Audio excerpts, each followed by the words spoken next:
আমার সমস্ত স্নেহের ছাত্রছাত্রীরা এবং যারা বর্তমান বছরে উচ্চ মাধ্যমিক দিতে চলেছ বা দিচ্ছ, সেই সমস্ত ছাত্রছাত্রীদের আমার তরফ থেকে আশীর্বাদ জানিয়ে আমি তোমাদের আজকে রাষ্ট্রবিজ্ঞানের সাজেশনস দিতে চলেছি। একদম লাস্ট মিনিট সাজেশনস হিসেবে এই কটা সাজেশনস তোমরা করে যাও। তোমরা তো মুখস্থ করেই নিয়েছো, উপরন্তু আমি যে সাজেশনসগুলো আজকে দিচ্ছি সেগুলো করে যাও। তোমরা একবারে লাস্ট মিনিট সাজেশনস হিসেবে এই কটা প্রশ্ন একদম ভালোভাবে করে যাও, দুর্দান্তভাবে মুখস্থ করে একদম পয়েন্ট বাই পয়েন্ট লিখবে, তোমরা কমন পাবেই। লাস্ট মিনিট সাজেশনস তোমাদের জন্য আমি তৈরি করেছি, তোমরা একটু ফলো করো। আর প্লিজ এগুলো কোশ্চেন্সগুলো বলছি, তোমরা সব নোট ডাউন করে নাও প্লিজ। কালকে ইংরাজি আছে, তোমরা একটু ফাঁকা টাইম দেখে এই কটা প্রশ্ন নোট ডাউন করে নাও।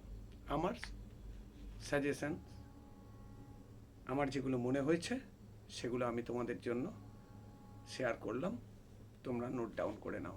একদম 100% কমন পাবেই। তা প্রশ্নগুলো আমি তোমাদের একবার বলছি, তোমরা কাইন্ডলি এই কটা প্রশ্ন নোট ডাউন করে নাও এবং ভালোভাবে মুখস্থ করে নাও। 1 নম্বর প্রশ্ন, ক্ষমতা কাকে বলে? ক্ষমতার উপাদানগুলি বিশ্লেষণ করো। মানে ক্ষমতার উপাদানগুলি কি কি সেগুলো বিশ্লেষণ করো। 2 নম্বর প্রশ্ন, বিশ্বায়ন কাকে বলে? এর প্রকৃতি কি? এর বিভিন্ন রূপগুলি ব্যাখ্যা করো। বিশ্বায়ন কাকে বলে? এর প্রকৃতি কি?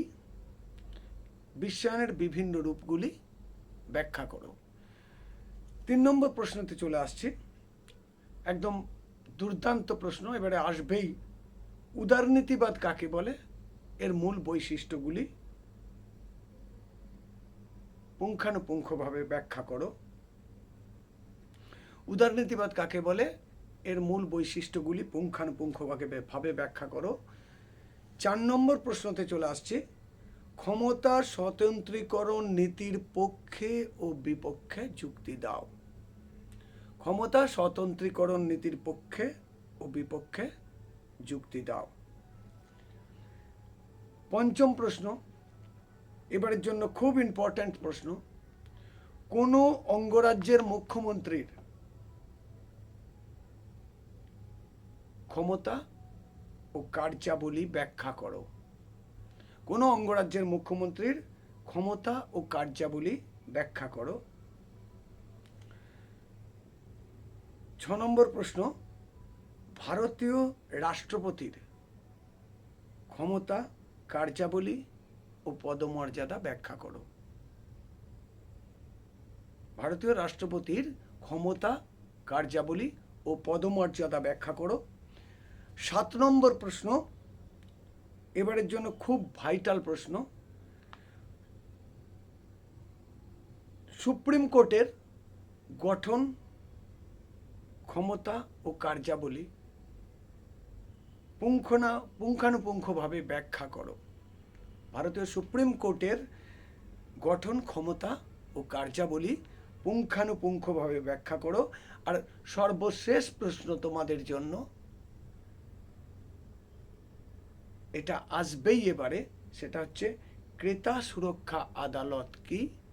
ক্রেতা সুরক্ষা আদালতে গঠন, ক্ষমতা ও কার্যাবলী সম্পর্কে একটা সংক্ষিপ্ত টিকা লেখো। এই যে প্রশ্নগুলো আমি বললাম, 8টি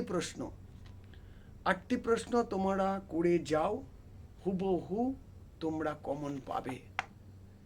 এবং এই কটা প্রশ্ন করলে আমি কথা দিচ্ছি তোমাদের ভালো নম্বর আসবে। তোমরা অন্তত আমার প্রতি ভরসা রেখে এই কটা প্রশ্ন করে যাও।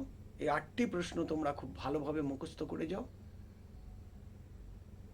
একদম কথা দিচ্ছি, তোমাদের পরীক্ষা খুব ভালো হবে। আগামীকাল ইংরেজি সাজেশনস তো আমি দিয়েই দিয়েছি। ইংরেজি সাজেশনসগুলো একটু ভালোভাবে মুখস্থ করে যেও, আর ঘাবড়াবে না। কোশ্চেন্স একটু ঘুরিয়ে দেয়, একই জিনিস তোমরা দেখে শুনে সুন্দরভাবে লিখে দিও।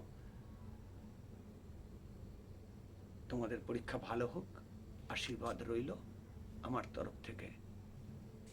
Best of luck.